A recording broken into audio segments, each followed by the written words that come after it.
சந்தோஷமாக இருக்க இறைவனை வேண்டியவளாக. இது our Betty YouTube channel. Assalamu alaikum warahmatullahi wabarakatuh. ஒரு கிரேப்ஸ் ரெசிபி செய்த மாதிரி இன்றைக்கு இன்னொரு ரெசிபி. இது வந்துட்டு கிரேப்ஸ் ஜாம். இதுக்கு வந்துட்டு நீங்கள் இந்த கிரேப்ஸில் இந்த தோலை நீக்கி கொள்ளுங்க. அப்படி இல்லைன்னு சொன்னால், உங்களுக்கு கஷ்டம்னு சொன்னால் கட்டாயம் அதில் உள்ள சீடை எடுத்துக்கொள்ளுங்க. சீடையெல்லாம் எடுத்து அந்த 7 மணி அளவு தோலையும் நீக்கிட்டு நாங்கள் எப்படி இந்த இனி நாங்கள் க்ளீன் பண்ணின கிரேப்ஸை வச்சு ஜாமை செய்வோம்.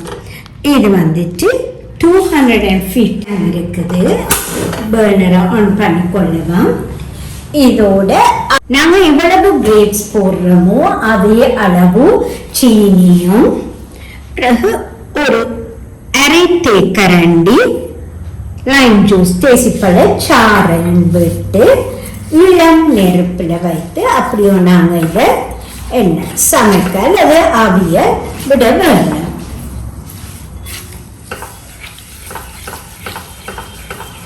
இது ஒரு 7-8 நிமிடங்கள் அவிந்தத்துக்கு பிறகு என்ன செய்யறதுப்பா. இது 5 நிமிடங்களால எடுத்த வீடியோ. இன்னும் ஒரு 3-4 நிமிடங்களால எப்படி இருக்குன்றத பார்ப்போம்.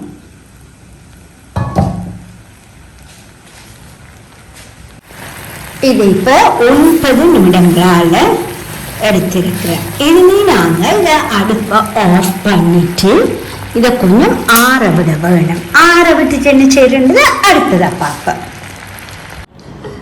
ஒரு 9 நிமிடங்கள் நாங்கள் இந்த கிரேப்ஸை சீனி தேசிப்புளி விட்டு அவிச்சிருக்கிறோம். இது இப்போ ஆறிட்டுது. இதை நாங்கள் அடுத்ததாக ஒரு பிளெண்டர் ஜாவில் ஊற்றி இதை கிரைண்ட் பண்ணி எடுப்போம்.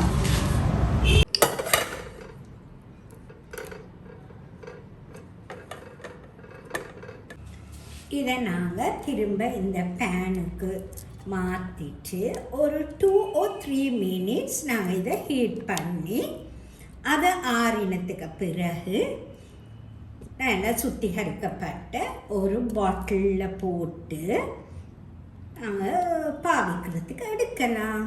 ஒரு சிம்பிளான பட் கொஞ்சம் மினக்கட்ட வேலையும் உள்ள ஒரு ரெசிபி தான் இது.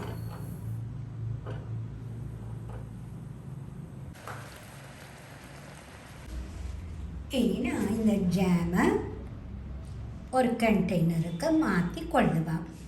இதை நீங்கள் ப்ரெட்டோடையோ பன்னோ ரொட்டி சப்பாத்தி இதோடையுமே சாப்பிடலாம். அல்லது நீங்கள் என்ன எல்லோ ரைஸ் பிரியாணி அதுகளுக்கும் தொட்டுக்கொள்ள நீங்கள் இதை எடுக்க இயலும். ரைட். இந்த வீடியோ உங்கள் அனைவருக்கும் பிரயோசனமான வீடியோவாக அமைந்திருக்கும் என்று நம்புகின்றேன். இன்ஷா அல்லாஹ் இன்னும் ஒரு பிரயோசனமான வீடியோவில் உங்கள் அனைவரையும் சந்திக்கும் வரை எல்லோரும் சந்தோஷமாக இருக்க இறைவனை வேண்டியவளாக. இது our Betty YouTube channel.